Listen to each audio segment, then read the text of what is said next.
qué clara es la Biblia respecto al más allá.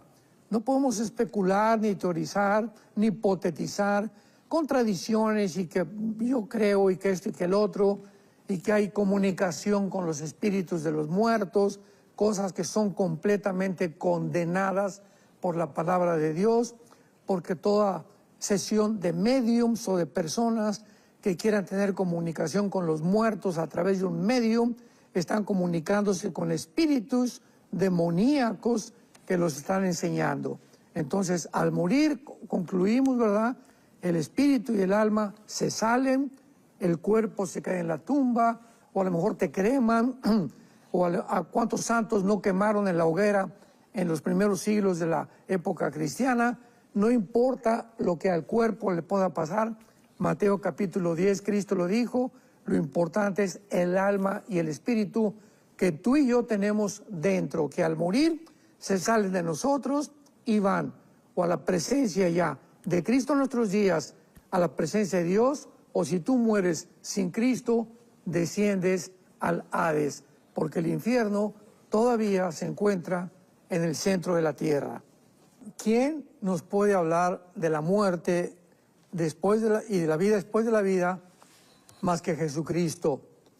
Buda, Gautama Buda, que era un príncipe que salió de su castillo para ir a buscar la causa del sufrimiento, antes de morir, dijo a los discípulos, busquen la verdad. Él jamás resucitó, ni tampoco dijo que iba a resucitar. Mahoma tampoco lo hizo, Zoroastro tampoco, Mahatma Gandhi, cualquier líder religioso que tú puedas mencionar, no tiene ninguna evidencia, ninguna autoridad para poder decirnos qué hay después de la muerte. Esta es la razón por la cual el cristianismo no es una religión. El cristianismo no está basado en simplemente teorías, leyendas, suposiciones, ideas, especulaciones o filosofías humanas. El cristianismo está basado en un hecho histórico, por el amor de Dios, en la resurrección de Jesucristo de entre los muertos. Fíjense que acabo de decir un hecho histórico, porque simplemente la historia del ser humano actualmente, estamos en abril del año 2025, ¿desde cuándo la estamos contando? Después de Cristo. La historia fue dividida. El impacto de la resurrección fue tan grande en la historia humana que dividió la historia entre antes y después de Cristo. La Navidad, ¿qué cosa es? Pues se escogió, sabemos que Cristo no nació el 24 de diciembre, pero se ha escogido, ¿verdad?, la Iglesia Católica, pues para poder conmemorar el nacimiento de Cristo y la resurrección, que es la Semana Santa que acaba de pasar, que nunca se celebra la celebración de la muerte de Buda o de Mahoma o de Mahatma Gandhi o de cualquier otro líder religioso o de Vishnu Shiva, de los líderes hindúes. Nunca se celebra la muerte de ninguno más que la muerte de Cristo y además su resurrección. Entonces, si queremos abordar realmente y buscar indagar, inquirir acerca qué hay después de la vida, tenemos que recurrir a las Sagradas Escrituras. Y en la primera carta a los Corintios, capítulo 15, el versículo 35 en adelante, veamos la sencillez y la claridad con la que el apóstol Pablo explica la resurrección. Comienza Pablo diciendo, 1 Corintios 15, versículo 35, pero dirá alguno, ¿cómo resucitarán los muertos? O sea, oye Pablo, ¿con qué cuerpo vamos a resucitar? ¿Cómo será nuestro cuerpo? ¿O cómo puede un cuerpo que ya está completamente deshecho en la tumba volver otra vez a vivir? Bueno, son preguntas bastante adecuadas. Sin embargo, Pablo en el versículo 36 les dice la palabra griega aprón, que se tradujo necio y que significa tonto. O sea, no estaba criticándolos ni tampoco estaba burlándose de ellos. Simplemente les dijo, Mira, voy a darte un ejemplo a continuación que ilustra claramente lo que tú me estás preguntando, porque la misma naturaleza nos da testimonio de qué es la muerte y qué es la resurrección. Y veamos lo que Pablo usa. Necio, lo que tú siembras no se vivifica si no muere antes. Vamos por orden. Yo tengo una semilla de melón, de sandía, de la fruta que quieras, y la semilla de la sandía tiene un cuerpo, ¿verdad? La de la uva tiene otro cuerpo. Todas las semillas tienen diferentes cuerpos. Muy bien, ese es el cuerpo que no ha muerto. Pero cuando esa semilla se pone bajo la tierra o se entierra al contacto con el oxígeno, con el agua y con el sol, algo pasa con la semilla que se rompe y de esa semilla nace algo que no fue sembrado. El cuerpo con el cual sale el árbol de las sandías o de los melones o de los higos no fue lo que se sembró, fue algo completamente diferente. Entonces Pablo usa la naturaleza, la agricultura, para mostrarnos la resurrección. Lo que tú siembras no se vivifica, o sea, tiene que morir. Cristo lo enseñó. Si la semilla no cae a la tierra y muere, no lleva fruto. Ahí Jesús estaba hablando de su propio cuerpo. Si yo no muero, no puedo entonces realmente resucitar para poder darles a ustedes la esperanza de volver a vivir. Ahora dice el versículo 37. Veamos ahora la profundidad con la que la Biblia nos sumerge en esta investigación. Y lo que siembras no es el cuerpo que ha de salir, como lo acabamos de ver, sino el grano desnudo, ya sea de trigo o de otro grano. Ahora muy bien, pero Dios le da el cuerpo como Él quiso. O sea, el cuerpo que tiene el árbol de las sandías, el árbol de los melones, el árbol de los higos, ¿quién se lo dio?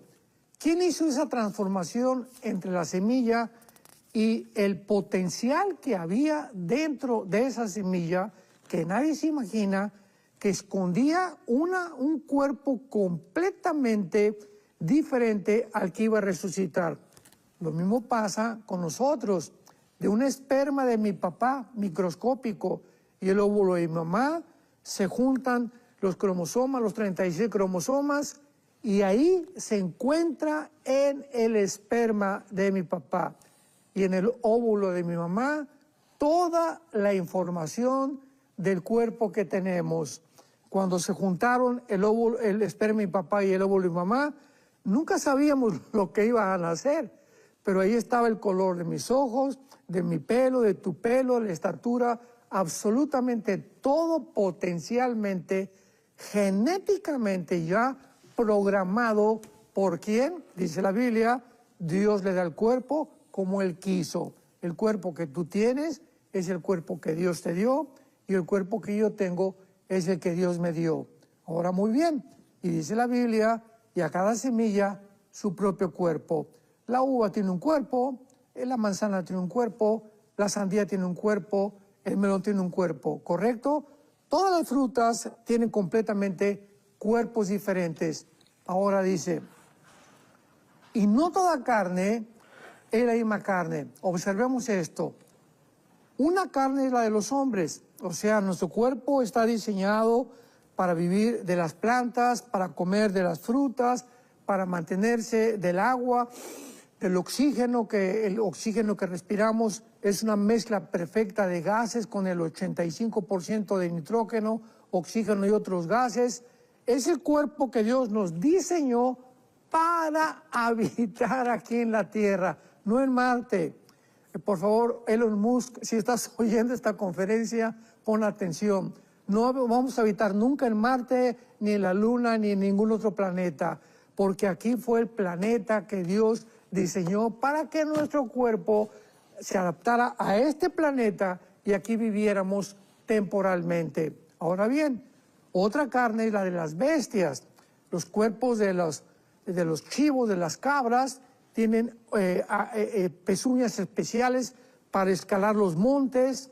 Ahí donde vivimos nosotros hay muchas ardillas Yo cada vez que voy en la mañana a hacer mis ejercicios, me fascina ver la gracia de las ardillas, cómo suben los árboles, qué facilidad tienen, cómo Dios les puso en las uñas la facultad de poder subir a los árboles y con una facilidad tremenda. Los leones tienen otro cuerpo, en fin, todas las bestias tienen un cuerpo diseñado por Dios para que puedan subsistir en el hábitat o en el medio ambiente en el cual Dios los colocó. Las aves tienen otro cuerpo, completamente diferente. Dios puso a las aves unas alas, un cuerpo que nadie tiene para que puedan ellas sobrevivir en el aire. Ese cuerpo es diferente al de las bestias y al de nosotros.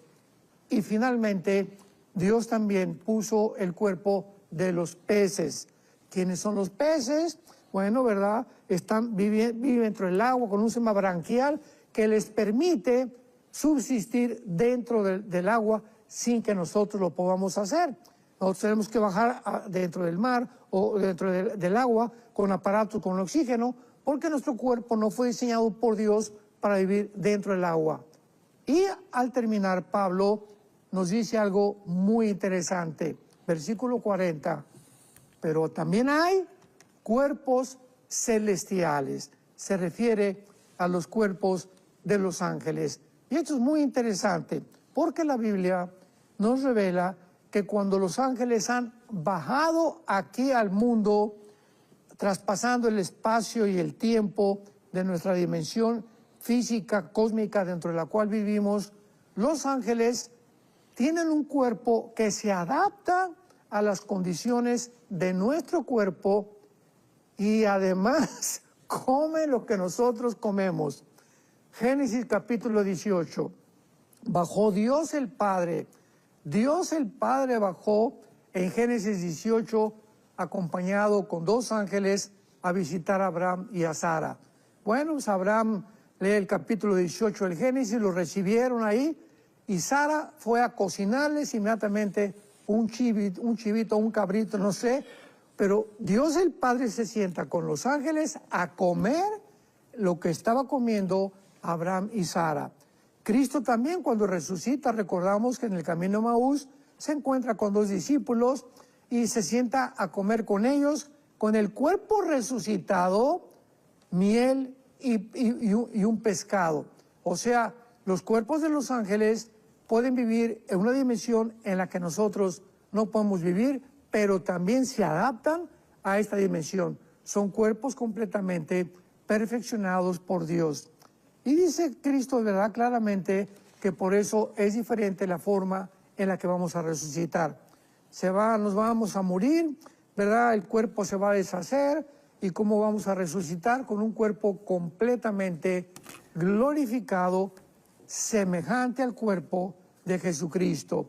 Y vamos en penúltimo lugar, a ver esto en el libro de Filipenses, capítulo 1, que nos explica, porque mucha gente preguntará ahorita, bueno, ¿qué mi cuerpo será como el de Rambo? O muchas mujeres, mi cuerpo será como el de Madonna, o qué cuerpo vamos a tener cuando resucitemos. Bueno, la Biblia dice en Filipenses 3, versículos 20 y 21, lo siguiente: nuestra ciudadanía está en los cielos, de donde también esperamos al Salvador, al Señor Jesucristo, el cual transformará. Esta palabra, ¿verdad?, en el griego, metamorfosis, significa cambiará la forma de nuestro cuerpo, como cambia el cuerpo de la semilla y le da la forma de un árbol. Nuestro cuerpo, de igual manera, va a ser un cambio completamente de forma. Y nos va a transformar el cuerpo de nuestra humillación para que sea, léele bien, para que nuestro cuerpo resucitado sea semejante al cuerpo de la gloria suya. Respuesta: nuestro cuerpo será semejante con las características que tenía Jesucristo en su cuerpo resucitado.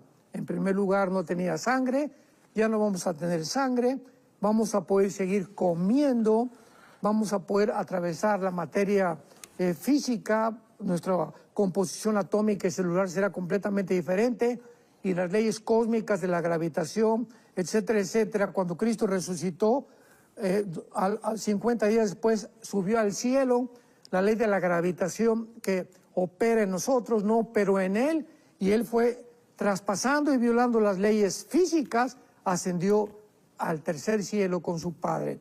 Nosotros también ya no vamos a estar sujetos a estas leyes cósmicas, y la forma de tu cuerpo, mi cuerpo, ya pues vamos a esperar muy pronto cómo va a ser.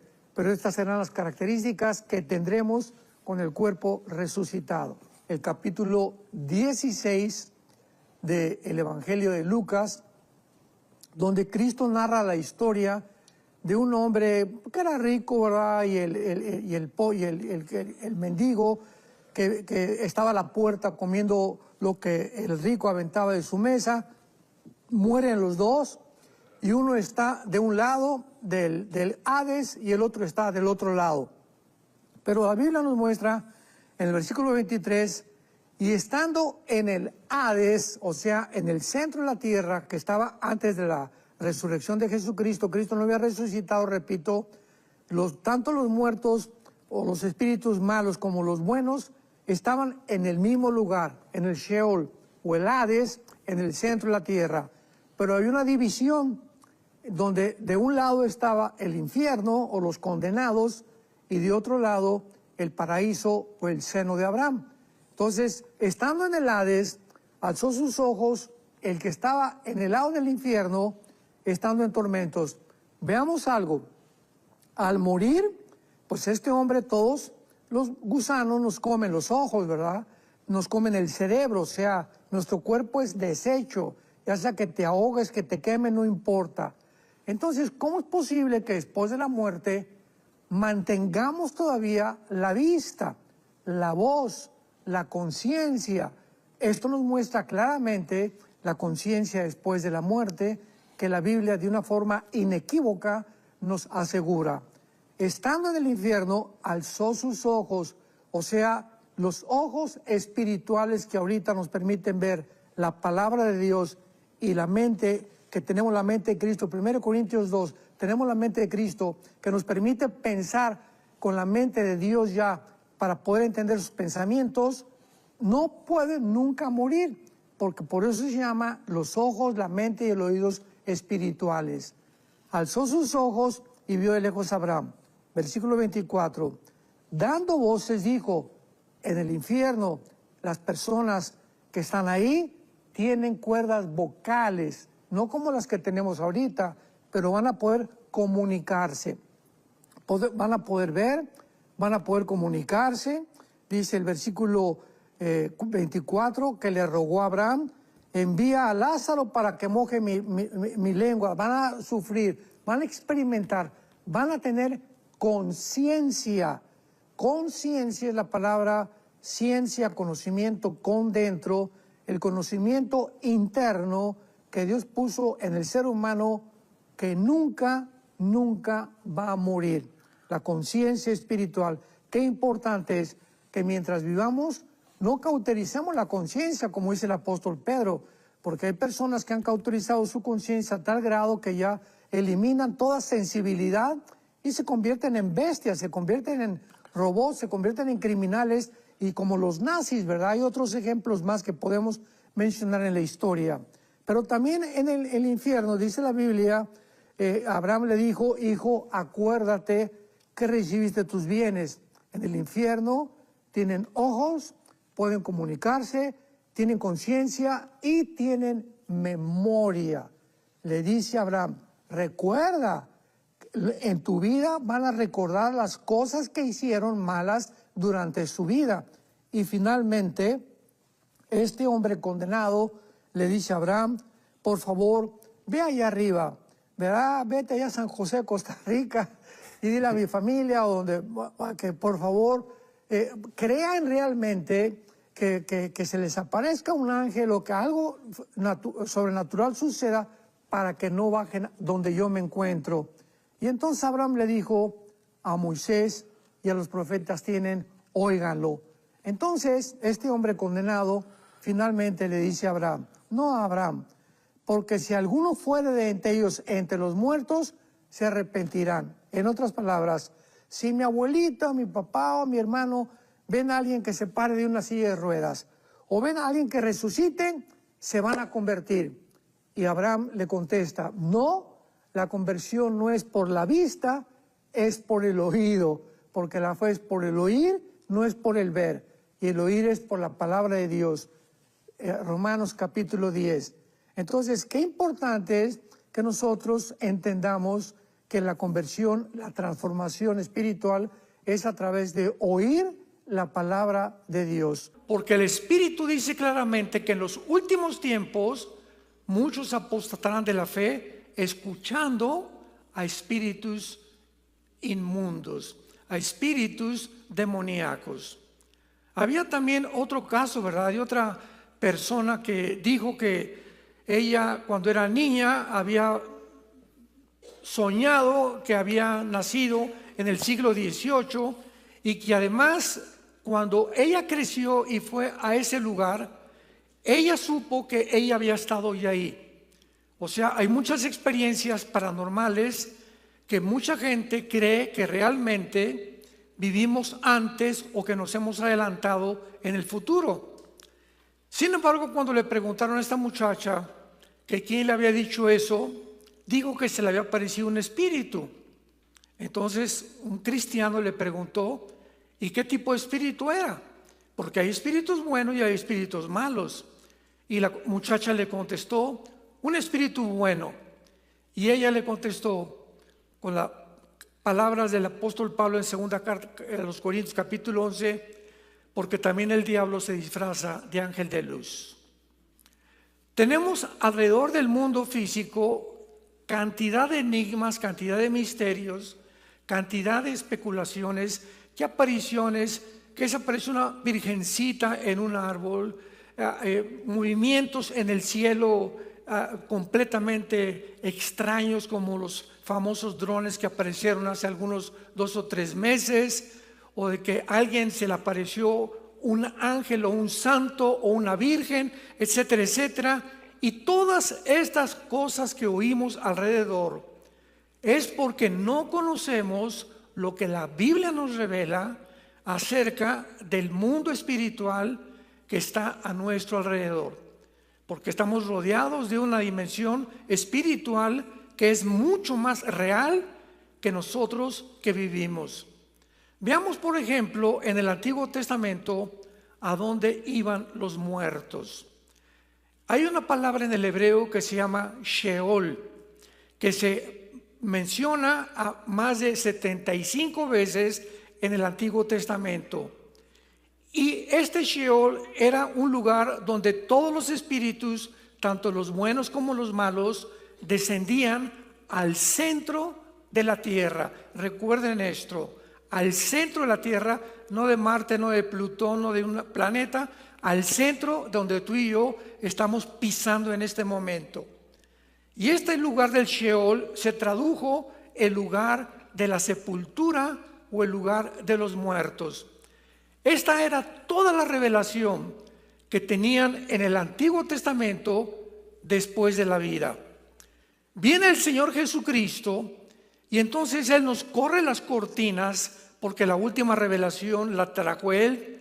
Dice la Biblia, habiendo oído de los profetas en otros tiempos, ahora Dios le ha placido hablarnos a través de su Hijo Jesucristo. Jesucristo es la última revelación de Dios que nos trae del mundo invisible a los seres humanos para los que quieran oírlo y para los que quieran seguirlo también. Entonces Jesucristo en el Evangelio de Lucas capítulo 16 narra una historia que no es parábola. Las parábolas no tienen nombres propios como Abraham, Lázaro, etcétera, etcétera, de un hombre que descendió al centro de la tierra. Recuerden, hasta ese momento no se sabía nada más que en el centro de la tierra estaban tanto los buenos como los malos, esperando algún tiempo que apareciera el Mesías. Entonces Jesucristo narra esta historia de un rico y de un pobre mendigo. Y se nos muestra claramente que descienden los dos al centro de la tierra, pero al llegar al centro de la tierra, la palabra Sheol, cuando viendo la transliteración del hebreo al griego de la Biblia, que se llama la Septuaginta, la palabra Sheol en el griego se tradujo como Hades, con H, Hades, que es la palabra del Antiguo Testamento. Y dice el versículo 23, y en el Hades alzó sus ojos, estando en tormentos, y vio de lejos a Abraham y a Lázaro en su seno. Lo primero que Cristo nos revela es que ese lugar en el centro de la tierra estaba dividido. De un lado estaban los espíritus que estaban esperando la condenación eterna.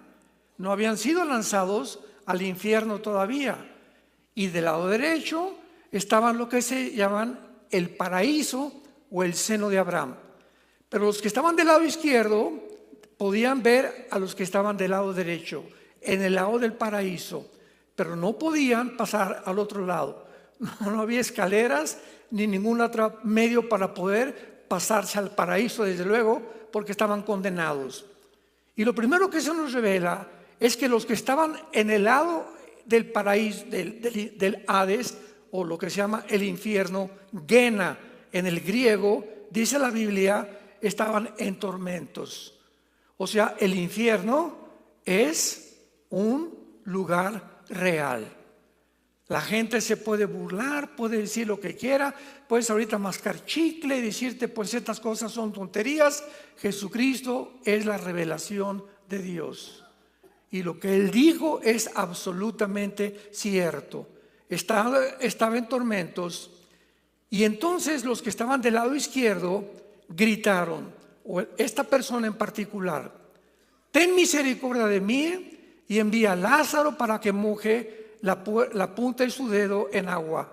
O sea, esta persona que estaba condenada ya en el lado del infierno, le grita a Abraham del otro lado, dile a Lázaro. Lázaro había sido el mendigo que en la vida estaba en la puerta del rico comiendo migajas. Increíble que aún en el infierno haya querido creer que ahora Lázaro seguía siendo su siervo. Dile a Lázaro que me traiga agua y que moje la lengua, que tengo muchísima sed. Y dice a continuación, porque estoy atormentado en esta llama. Pero Abraham le dijo, escuchemos, hijo, acuérdate, las personas que están en el infierno tendrán memoria. Se acordarán de todo lo que hicieron en la tierra, quiénes fueron sus padres, quiénes fueron sus hijos, como lo vamos a ver más adelante. No han perdido tampoco la conciencia de quiénes serán. Hijo, acuérdate, le dice Abraham, que recibiste bienes en la vida y Lázaro también, males, pero ahora este es consolado aquí y tú atormentado. Además de esto, una gran cima está puesta entre nosotros, de manera que ustedes no pueden pasar para acá, ni nosotros mucho menos para allá. Entonces el condenado le dijo, te ruego pues, Padre, que le envíes a la casa de mi padre, ahí en Ciudad Satélite, porque tengo 5 hermanos, para que les testifique a fin de que no vengan ellos a este lugar de tormento. Las personas que se encuentran en el infierno tendrán una angustia terrible porque descubrirán demasiado tarde que está en una condenación eterna. Y tienen la angustia de que los que están arriba en la tierra vivos todavía, alguien vaya y les diga, las palabras de Jesucristo son fieles y verdaderas. Lo que dice la Biblia es verdad. Sin embargo, veamos lo que Abraham le contesta. Y le dice, a Moisés y a los profetas óiganlos. Él entonces dijo, no, padre Abraham, pero si alguno va a ellos de entre los muertos, se arrepentirán. Damas y caballeros, claramente la Biblia nos enseña que una persona puede ver a un paralítico levantarse, porque muchos me han dicho eso. Si yo veo a un paralítico levantarse, voy a creer en Dios. Si alguien en la noche se levanta y me jala los punta de los pies y me dice: yo soy tu tío o tu mamá, arrepiéntete porque te vas a condenar, ni así se van a arrepentir. Entonces, ver un milagro va a afectar nuestras emociones, nuestros sentimientos por algún tiempo, 3 días, 4 días, pero la gente sigue siendo la misma, porque la fe es por el oír y el oír es por la palabra de Dios. La fe no es por lo que veamos, los milagros o lo que sintamos alrededor, sino por lo que está escrito. Dios escogió que el evangelio fuera el medio para que tú pudieras creer en él. Entonces Abraham continuó y le dijo: mas Abraham le dijo: si no oyen a Moisés, o sea, y a los profetas, o sea, la Biblia, tampoco se persuadirán, aunque alguno se levante de los muertos.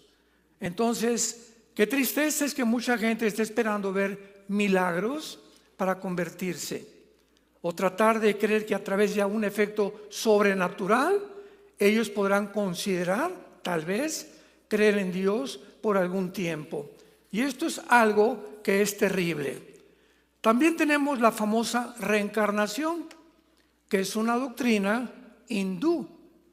Esta forma de ocultismo pretende dar información acerca de la vida después de la muerte en la reencarnación. Esta doctrina enseña que somos permanentemente reciclados, que la muerte no es más que una transición de un cuerpo al otro. Vas a regresar en una rata, vas a regresar en una vaca, vas a regresar en un animal. Y según el karma, así le llaman ellos, que hayas tenido, así te irá también cuando regreses a otra vida. La Biblia dice lo contrario. Está establecido que los hombres mueran una sola vez. Y después no hay reencarnación, no hay purgatorio, no hay ningún otro lugar más que el cielo o el infierno. Por ejemplo, la actriz de cine Shirley MacLaine, una de las líderes de la nueva era en los Estados Unidos, escuchen lo que escribió, que ella había sido princesa en la Atlántida, que una inca en el Perú y una niña criada por elefantes.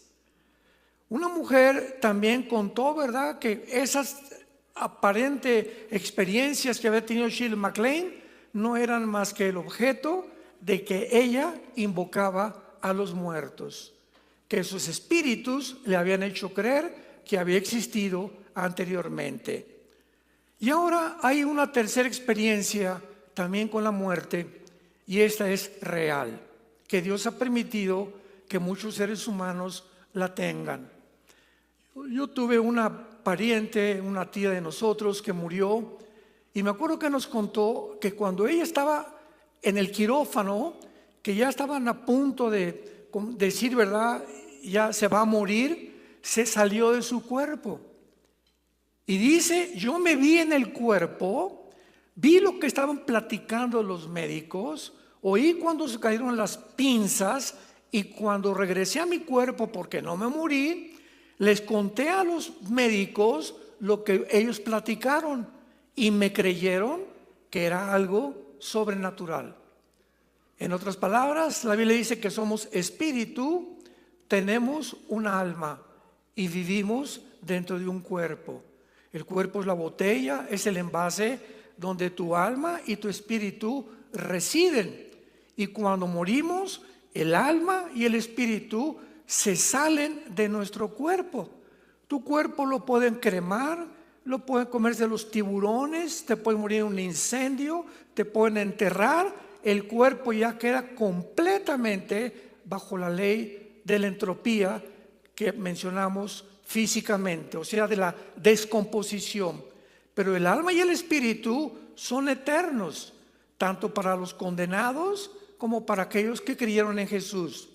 Veamos este ejemplo en el Antiguo Testamento, en el capítulo 35 del libro del Génesis, de qué forma la Biblia nos muestra lo que pasa al morir.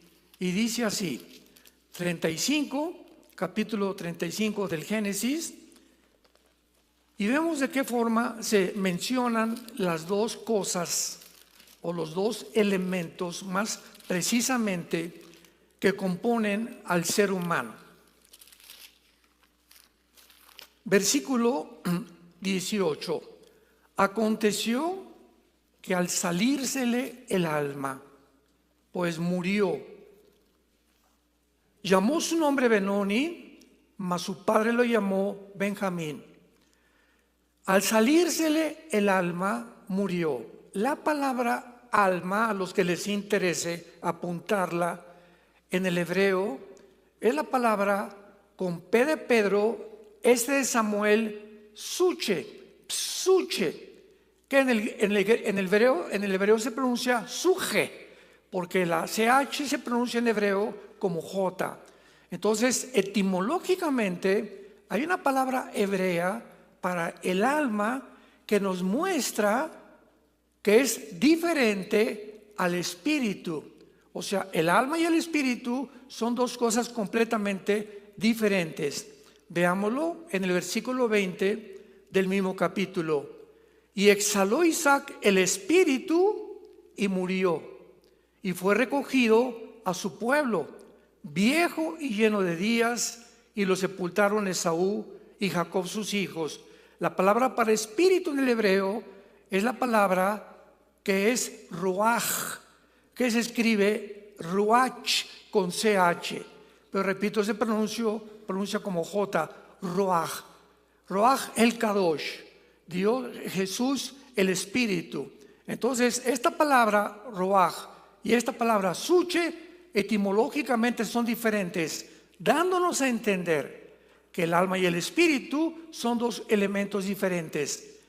En el Nuevo Testamento dice Hebreos 4:12, porque la palabra de Dios es como una espada que penetra, filosa, y divide el alma y el espíritu, las coyunturas y los huesos, y es más eficiente que cualquier otra cosa que se pueda haber creado jamás. Esto significa que antes de ser cristianos, el alma y nuestro espíritu estaban amalgamados. Entonces, una persona que no tiene a Cristo no puede discernir el mundo espiritual, porque su alma y su espíritu están así, amalgamados. Cuando oyes la palabra de Dios separa el alma del espíritu. Y ahora Dios, que es espíritu, se comunica a nuestro espíritu, no al alma. Y una vez que recibimos la comunicación en el espíritu mediante la Biblia, le pasamos la comunicación a la mente y la mente al cuerpo. Esta es la sucesión cronológica de cómo funciona el mundo espiritual. Por eso, si tú lees la Biblia diaria, estás alimentando tu espíritu. Tu mente está siendo renovada. Estamos envirulados desde que nacimos. Los programas que recibimos, por ejemplo, yo en mi caso era ateo, pertenecía al Partido Comunista Mexicano, y mi sueño era irme a Cuba y armar una revolución social en México, ¿verdad? Hace como 40 años, pero era mi sueño, era muy idealista. Entonces, cuando vengo a Cristo, traía yo un programa envirulado, ¿verdad? De una ideología que es maléfica, que nunca ha funcionado, se demostró en el siglo XX. Entonces, ¿qué es lo que ha pasado? Desde ese momento, el misionero que me llevó a Cristo me dijo: Armando, tienes que renovar tu manera de pensar ahora a través de la Biblia. Entonces comencé a leer la Biblia, a memorizar la Biblia, leerla todos los días, y mientras más entra la luz, el programa anterior sale de tu mente y comienzas a funcionar como una persona normal. ¿Qué te estoy diciendo? Si tu mente no está renovada, no eres una persona normal. Y esta es la razón por qué el ser humano está bajo la psicopatía, bajo la neurosis, bajo el estrés, bajo el suicidio, Ahora ya llegaron al grado de decir, este hombre no es hombre, es mujer, la mujer no es mujer, es hombre, y si tienes otro género que te guste, opérate, o a través de una dosis diferente de hormonas puedes cambiar tu sexo. A ese grado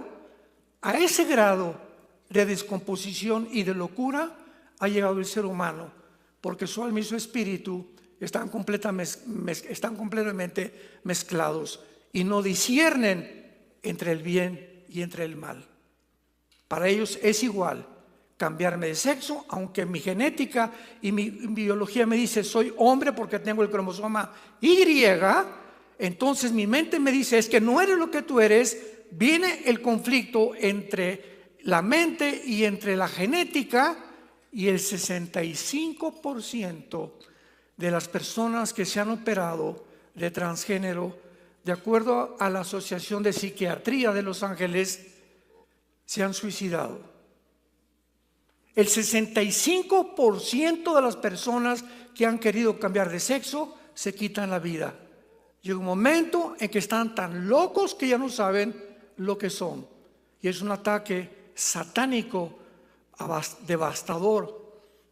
Como un tsunami viene a tu mente y te roba tu identidad. El enemigo, los espíritus, y te hacen creer que no eres la persona que Dios te creó. Entonces, estas experiencias pues son de diferente tipo y el ser humano las ha atravesado de diferentes formas. Pero ahora veamos a continuación que realmente dentro del Nuevo Testamento ya la revelación de Dios a nuestras vidas es completamente con mucha más información que antes. Veamos, por ejemplo, el destino eterno en el Hades, que se menciona como lo acabamos de ver. Te mueres, se sale tu alma y tu cuerpo, ¿a dónde se van? Te mueres hoy en la noche, te entierran en el ataúd, la señora llega y le pone flores al ataúd, abraza el ataúd, mi Carlitos ya está, llore y llore. Ya no estamos aquí. Ya no estamos aquí. Les voy a contar rápidamente una anécdota, un chiste muy mexicano. Porque en México se celebra el Día de los Muertos. Entonces, el Día de los Muertos hay una costumbre de llevarle o comida o flores a los difuntos. Entonces, en este chiste, ¿verdad? Estaba la India María en el panteón con su muertito, con olla de mole, y en eso llega la señora Pompidou con un ramo de flores. Y le dice la señora muy elegantemente vestida, India bruta, ¿cuándo crees que se va a levantar tu muerto por el mole? Y le contesta la India María, cuando venga el suyo por las flores. Tanto los indígenas como los más cultos, se podría decir, el paganismo cubre completamente a las sociedades. Es increíble que creamos, ¿verdad? Cuando eres cristiano, nunca regresas a un panteón. Ni a llevar flores, ni a hincarte a hablarle a tu muertito, porque sabes que no está ahí. Le estás hablando de las lagartijas y a las cucarachas que están alrededor. Pero tu difunto, tu persona que tú vienes a creer que te estoy viendo, ya no están ahí. Entonces es una costumbre porque ignoramos la Biblia, porque no tenemos la revelación de Dios. Entonces, qué importante es que cuando nosotros vemos estas cosas, nuestra vida es completamente cambiada. Otro invento, otra doctrina es el purgatorio. El infierno no es el purgatorio, porque ya hemos aprendido que los espíritus que entran al infierno actualmente no tienen jamás la posibilidad de salir de ahí. La doctrina del purgatorio enseña que cuando una persona se muere, su alma es purificada mediante los sufrimientos del purgatorio. Y después de algún tiempo, y de acuerdo a las misas gregorianas que se ofrezcan, el difunto subirá al cielo. O sea, si hay algo que se le ofrece aquí en la tierra a doña Panchita que se murió y que está en el purgatorio porque no fue lo suficientemente santa como para irse al cielo, vamos a ofrecerle misas gregorianas para sacarle del purgatorio. El purgatorio no existe en las Sagradas Escrituras. Fue un invento en el tiempo medieval. La Biblia nos enseña completamente lo contrario, porque cuando la justicia de Cristo nos es imputada mediante la fe en su sangre, podemos estar capacitados para entrar en el cielo, y no por los méritos ni las buenas obras que tú y yo jamás hayamos hecho. Veamos esto en la segunda carta a los Corintios, capítulo 5, de qué manera tan impresionante el apóstol Pablo nos relata la muerte. Segunda Corintios capítulo 5 dice así: porque sabemos que si nuestra morada, fíjense cómo se le llama al cuerpo, morada terrestre, temporal, este tabernáculo se deshiciere, tenemos de Dios un edificio, una casa, o sea, otro cuerpo no hecha de manos, eterna en los cielos. Y por eso también gemimos, deseando ser revestidos de aquella nuestra habitación celestial, pues así seremos hallados vestidos y no desnudos. Porque asimismo los que estamos en este tabernáculo, o sea, el cuerpo, gemimos con angustia, porque no quisiéramos ser desnudados, o sea, no quisiéramos morir, sino que inmediatamente fuéramos resucitados para que lo mortal sea absorbido por la vida. Mas el que nos hizo, Dios nos hizo y nos dio las garras del Espíritu. Pero confiamos en Dios, que más quisiéramos estar ausentes del cuerpo, pero presentes en el Señor. Pablo sabía, en el momento que yo muera, estoy en la presencia de Dios.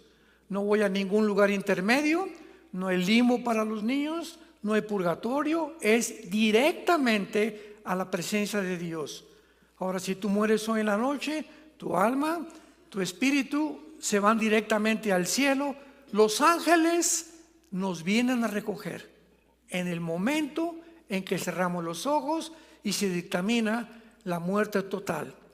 Y en ese momento, cuando llegamos al cielo, vamos a estar en el cielo esperando a los que se van a convertir esto es Apocalipsis, en el mundo, para que cuando ellos resuciten, nosotros descendamos con Cristo en el aire, nos juntemos con doña Panchita, con mi papá, con mi hermano, con mi hijo, que se murieron en su cuerpo resucitado instantáneamente, se juntarán con el alma y con el espíritu, y entonces así ya estaremos para siempre con Él en su presencia. Si tú mueres y no tienes a Cristo, inmediatamente los que vienen por ti son los demonios, y te vas a dar el susto de tu vida. Otras personas dicen, bueno, cuando vayan en la ambulancia ya te llevan al hospital, ahí me voy a arrepentir. Qué cosa más absurda creer que te puedes burlar de Dios. La Biblia dice, cuando oigas su voz, arrepiéntete. Cuando Dios te está hablando, es el momento en el que tú tienes que arreglar tus cuentas con tu Creador. No somos dioses, como dice Klaus Schwab, el presidente del Foro Económico Mundial. Somos dioses. ¿Y cómo venimos de la evolución?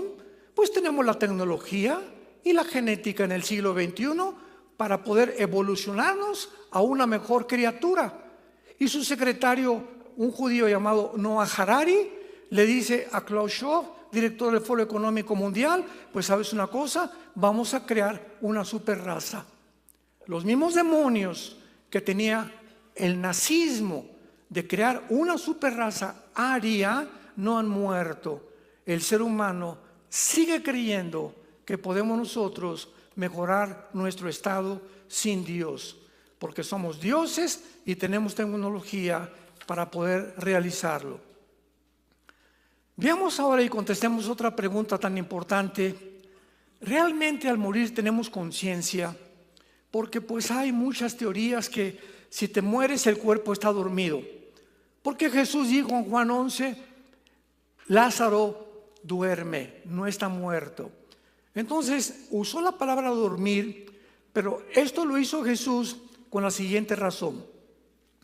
Cuando tú y yo hoy en la noche vamos a la cama y dormimos, nuestro estado consciente se bloquea y entramos en un estado inconsciente donde el subconsciente puede transmitir memorias o sueños o relatos o historias al consciente, y es lo que se llama soñar. Pero estamos conscientemente ausentes de nuestra conciencia. Pero si alguien viene y te echa un vaso de agua fría, ¿qué haces? Despiertas a la conciencia, ¿correcto? ¿Me van siguiendo? Entonces, de la conciencia, que parecía que estaba muerta, despiertas, pero no estabas muerta, lo tenías simplemente dormido, pero seguías vivo, porque tu espíritu jamás puede dejar de actividades. Entonces, así pasa en la muerte. En la muerte el cuerpo queda completamente en la tumba, pero la conciencia la tenemos vigente hasta el día que Jesús venga por nosotros. Veamos algunas evidencias, por ejemplo, en Génesis 25, de las personas que murieron bajo el Antiguo Testamento, principalmente los patriarcas. Dice Génesis 25, versículo 8, estas palabras. Cuando nosotros vemos la Biblia y encontramos estas evidencias, no nos queda duda acerca de todo lo que Dios quiere que nosotros sepamos acerca de la otra vida. Dice Génesis 25, 8, y exhaló el espíritu y murió Abraham en buena vejez. Escuchen esto, anciano y lleno de días, y fue unido a su pueblo. O sea, cuando murió Abraham, ya había personas antes que él que habían muerto, y cuando muere lo llevaron a un lugar donde se encontraban ya los que habían muerto como él y que estaban esperando al Mesías. Versículo 17 del mismo capítulo. Estos fueron los años de la vida de Ismael, que fue un hijo de Abraham, 137 años, y exhaló el espíritu y murió y fue unido a su pueblo. Esta es la forma como el Antiguo Testamento nos describe a dónde van aquellos que murieron antes de la cruz. Veamos también, por ejemplo, el gran Job, que fue un libro casi o tal vez más antiguo que el libro del Génesis. En el capítulo 19, lo que Job menciona acerca de la muerte. Dice Job, yo sé que mi Redentor vive y al fin se levantará del polvo. Y después de deshecha esta mi piel, o sea, después de que la ley de la entropía nos convierte en gusanos, porque es lo que acaba el cuerpo, en mi carne he de ver a Dios. Él sabía que habría un cuerpo resucitado donde él podría continuar viviendo y conociendo más acerca de Dios. Tenemos otro ejemplo en la transfiguración de Jesús. Otra evidencia de cuerpos después de la muerte es cuando Jesús se lleva a Pedro, a Juan y a Santiago a un monte a orar. Y de repente el Señor Jesús cambia de forma, una metamorfosis total. Y comienza a elevarse y aparecen junto a él Moisés y Elías. Se llama la transfiguración. Y Moisés ya había muerto, pero aparece con Jesús con un cuerpo como el que tenía, pero ya no sujeto a la ley de la entropía ni a las leyes cósmicas que rigen actualmente nuestros cuerpos. Y Elías, que había sido arrebatado vivo al cielo. Los dos estaban vestidos y platicando con Jesús acerca de la próxima venida de Jesucristo. Y Pedro, Juan y Santiago, cuando los ven, sabían que eran Moisés y Elías. Pregunta, ¿qué tenían fotos de ellos? No había ni cámaras Polaroid en aquel tiempo.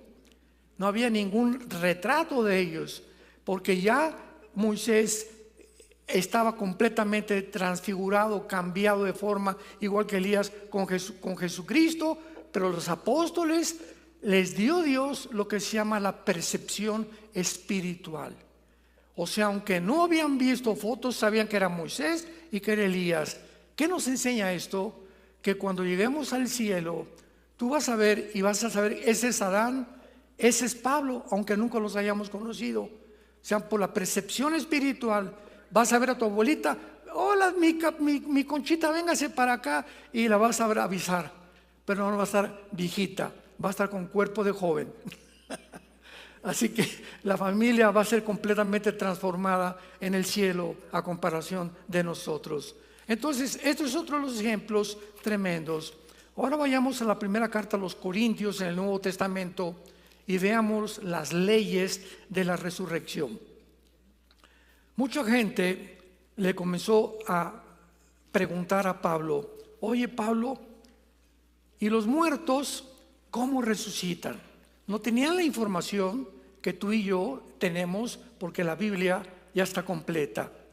Y dice Pablo en el versículo 35, escuchen, la forma tan sencilla, usando ejemplos de la naturaleza que usó Jesús, ilustrándonos los misterios del reino de los cielos. Pero dirá alguno, ¿cómo resucitarán los muertos? ¿Con qué cuerpo vendrán? ¿Me parecería Rambo? ¿Me parecería Madonna? Si muero de 80 años, ¿qué cuerpo voy a tener? Un niño de 10 años, ¿qué cuerpo va a tener? Son preguntas válidas. Muy bien. Entonces, Pablo les contesta, lo que tú siembras, usa la ley de la siembra, de los agricultores. Yo tengo una semilla y la siembro y es de uvas o de sandía o de melones, y esa semillita, al sembrarla, tiene un cuerpo, pero cuando se siembra y cae en la tierra, el cuerpo de la semillita, bajo la luz del sol, bajo el oxígeno y bajo la tierra, se rompe y adquiere otro cuerpo, y cuando sale, ya no sale con el cuerpo con el que fue sembrada. ¿Me van siguiendo? Dice el apóstol Pablo, y lo que siembras no es el cuerpo que ha de salir, sino el grano desnudo, ya de trigo o de grano. Ahora bien, pero Dios le da el cuerpo que Él quiso, y a cada semilla su propio cuerpo. Las semillas de naranja, dice Dios, van a tener los minerales, las vitaminas diferentes a las de la uva, a las del melón, y cada semilla que tú siembras tiene un código genético, un ADN. El perro siempre será perro, el gato siempre será gato, el hipopótamo siempre, la jirafa siempre jirafa. No se puede mezclar el ADN y la composición genética que Dios determinó, ni la semilla con el melón, ni con las demás cosas, porque si tú lo haces, el resultado es híbrido. Si tú cruzas a un caballo con una burra, ¿qué sale? Una mula, y la mula nace híbrida, ya no se puede mezclar con nada. Y esta es la razón por la cual los científicos ateos actualmente están tratando de hacer experimentos con los seres humanos, con la clonación, y mezclar el ADN de una araña para que se mezcle con el ADN de un humano, y el humano pueda ser el hombre araña. O el ADN de un murciélago para que el ser humano tenga la capacidad del radar que tienen los murciélagos. O sea, queremos crear una super raza. De ahí viene la palabra los superhéroes, que a través de las caricaturas nos muestra Hollywood, que no es más que la ambición del ser humano por mejorarnos y llegar a un lugar, a un estado en el que podamos ser realmente superhombres. Y dice la Biblia, el versículo 39, no toda carne es la misma carne. Escuchen, una carne es la de los hombres, otra la de las bestias, otra la de los peces, otra la de las aves. El ser humano tiene un metabolismo, un sistema gastrointestinal, un sistema cardíaco, cerebro, neurológico, etcétera, etcétera, completamente diferente al león, al perro, al tigre y a los animales. Las aves tienen otro cuerpo completamente diferente, con funciones completamente diferentes para que ellas puedan volar. Y los peces debajo del mar tienen otro cuerpo completamente diferente para el medio ambiente donde Dios los creó. Dios diseñó, que es el arquitecto del universo, estos 4 tipos de cuerpos para que pudiéramos entender que Él puede crear los cuerpos que Él quiera. Y viene el ejemplo en el versículo 40. Y hay cuerpos celestiales, los cuerpos de los ángeles. Cuando tú lees la Biblia, dice que los ángeles bajan aquí a la tierra, han bajado miles de veces al mundo con cuerpos humanos. Los ángeles tienen la capacidad de entrar a la dimensión del espacio y el tiempo y bajo las leyes que tú y yo estamos, sin que sean afectados por las leyes de los seres humanos. Todavía nos funde los fusibles. Los ángeles pueden comer cabrito. Génesis capítulo 18. Estaba Sara y Abraham sentados en su tienda de campaña y bajó Dios en persona humana, porque la esencia de Dios nadie la podrá ver. Jesucristo fue el reflejo de la imagen del Padre en hombre para que supiéramos cómo es Dios. Y baja Dios en Génesis 18 con 2 ángeles. Y cuando los ve a Abraham, siéntense por favor como seres humanos, con cuerpos humanos. Siéntense por favor. Sara, vieja, hazte un cabrito con un mole o con un tepache, con lo que sea. Y se sentaron a comer el cabrito y lo que Sara les dio a Dios y los ángeles. Jesucristo, ya para no ir tan lejos, cuando resucita en el camino de Maús, Lucas capítulo 16, va caminando y se encuentra a 2 discípulos que todavía están preocupados.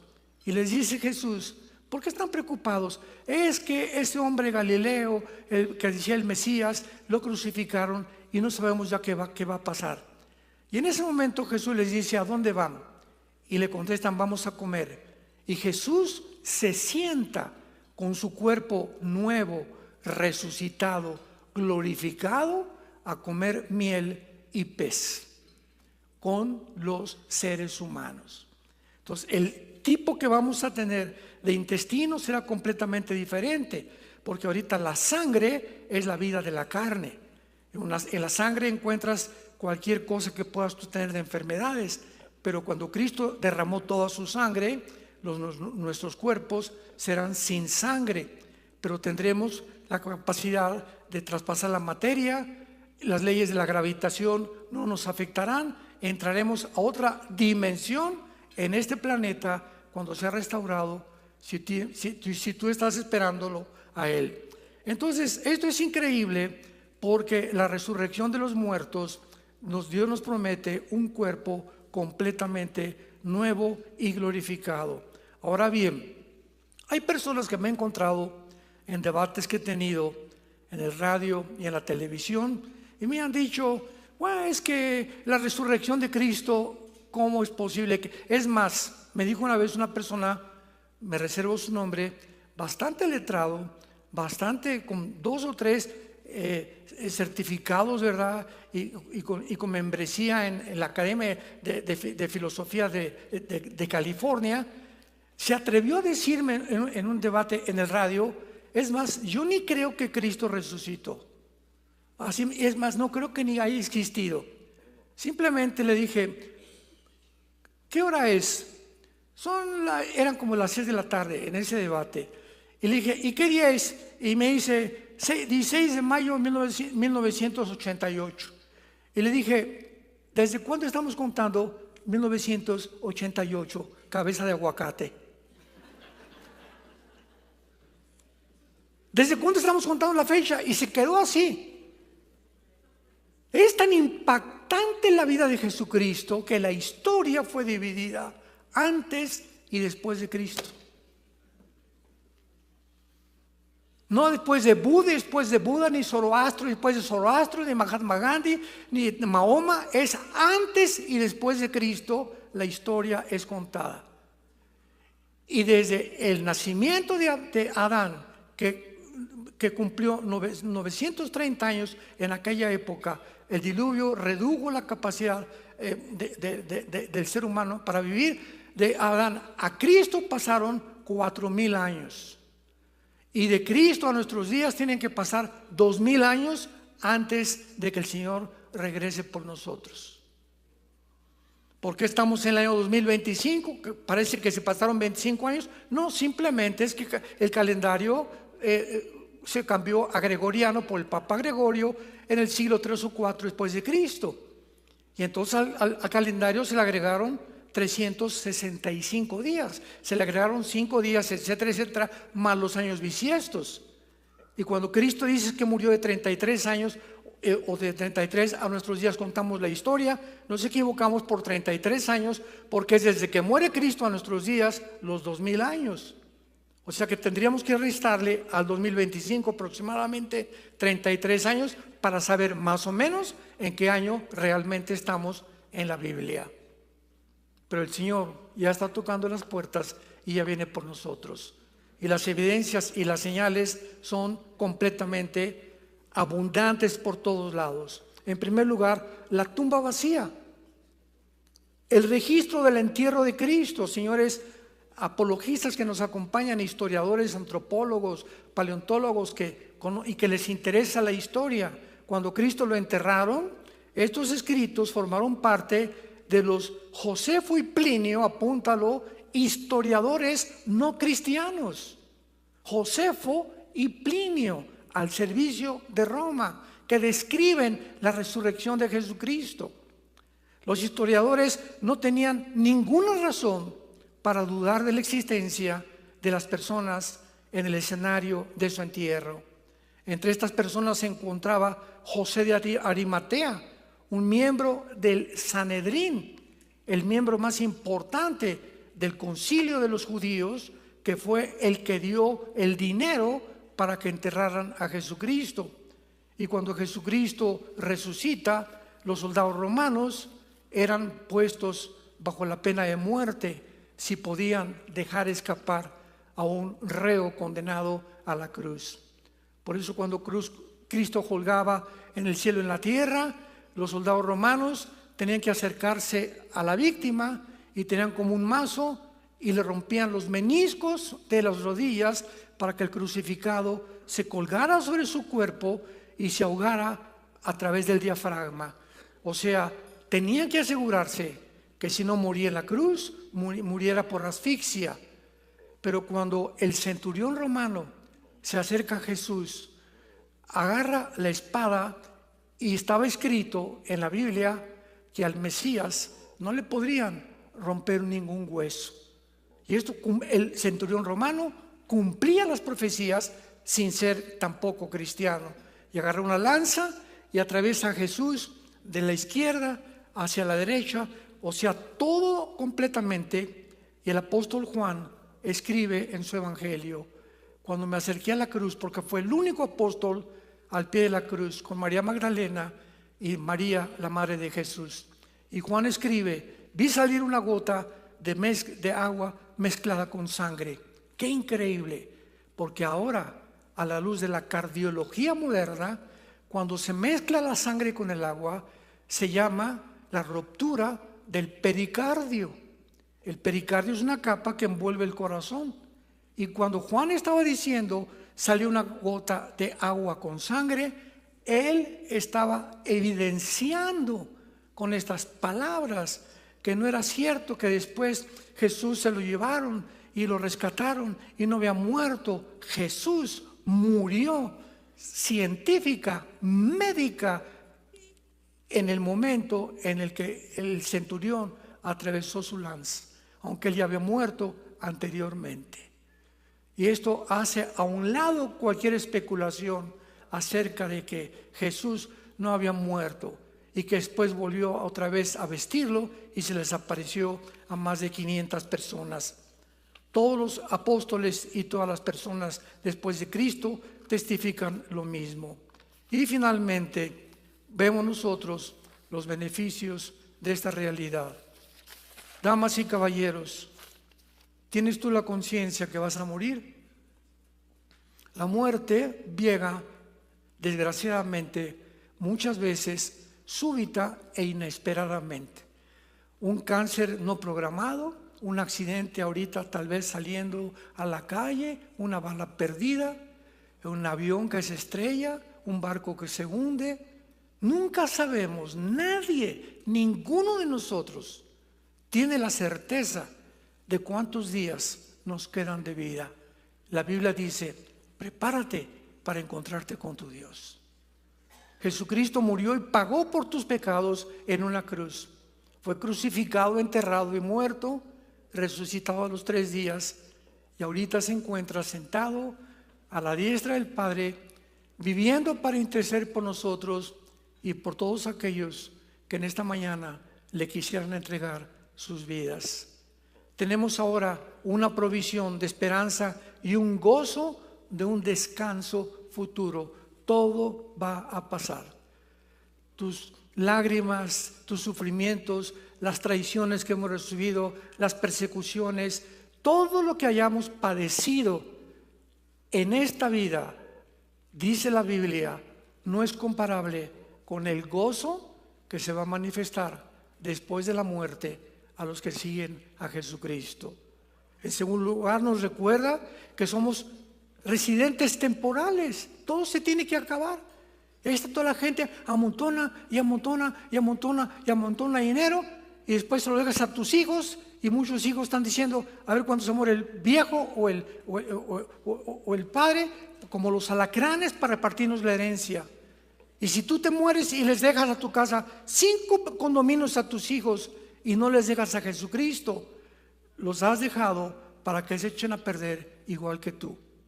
Pero si tú mueres sin nada y tus hijos recibieron a Cristo, tienes la garantía que tus hijos los vuelves a ver y ellos a ti en el cielo. Y por último lugar, nos provee una motivación para vivir vidas santas. El santo no es aquel que hizo milagros y lo tienen que canonizar. Si tú lees todo el Antiguo Testamento, a los santos de Éfeso, a los santos de Galacia, a los santos de Filipos, la Biblia nos llama ya santos en vida, porque la palabra santo no significa bueno, viene la palabra agios, que significa apartado para el servicio de Dios. Cuando tú recibes a Cristo, Dios ya te apartó para que la corta vida que tienes la dediquemos a Él. Si no es enteramente y 100%, para que ahora Él sea el centro de tu vida, de tu familia, de tu matrimonio, de tu trabajo y de tu destino. Sean santos porque yo soy santo, dice el Señor, y sin santidad nadie verá a Dios. Quisieras venir en esta mañana a la cruz. No te invito a ninguna religión, te invito a una cruz de un hombre llamado Jesucristo. Quiere tener una relación contigo viva, dinámica, orgánica, porque Él vive por los siglos de los siglos, para que al salir de este lugar tenga la esperanza que vamos todos a volver a vivir. Oremos. Bendito sea el Dios y Padre de Jesucristo nuestro Señor, que nos ha hecho renacer para una esperanza viva, porque Él vive. Por medio de la resurrección de Jesucristo entre los muertos, para una herencia inimaginable, maravillosa, reservada para nosotros en los cielos, que mientras estamos en este mundo somos guardados por el poder de Dios mediante la fe. Nuestra fe tiene que ser probada como se prueba el oro y la plata, para que una vez refinada podamos gozarnos para la alabanza de la gloria de Jesús, a quien amamos sin conocerlo, sin saber cómo es, pero que a través de la Biblia nos gozamos con gozo inefable de saber que Él vive en nuestro corazón, que ya no estamos solos y que sus palabras son estas: nunca te dejaré, ni tampoco te dejaré solo, porque seré tu pastor todos los días de tu vida, y aún después de esta vida continuaré pastoreándote, mostrándote la salvación, el camino de la verdad, de la justicia y de la paz. ¿Qué tengo que hacer? Me preguntarás en este momento para tener la seguridad que cuando yo muera vendrán los ángeles por mí y tener completamente la garantía que he sido salvado, salvada por la gracia de Dios. Número 1, la Biblia dice: arrepiéntete de tus pecados. Arrepentirse significa reconoce que estás en un camino equivocado, que nadie tiene las fuerzas de cambiar de vida, de dejar drogas, de dejar homosexualismo, de dejar de robar. Nadie tiene las fuerzas. Las prisiones no cambian tampoco a nadie. Solo la gracia de Dios en Jesucristo, entrando a tu vida, te dará el poder de dejar las cosas que antes amabas para que ahora seas santo en toda tu manera de vivir. Arrepiéntete de tu vida. En segundo lugar, cree, nada más cree, que Él en esa cruz, con su sangre, pagó el precio que teníamos que pagar nosotros en el infierno por nuestros pecados.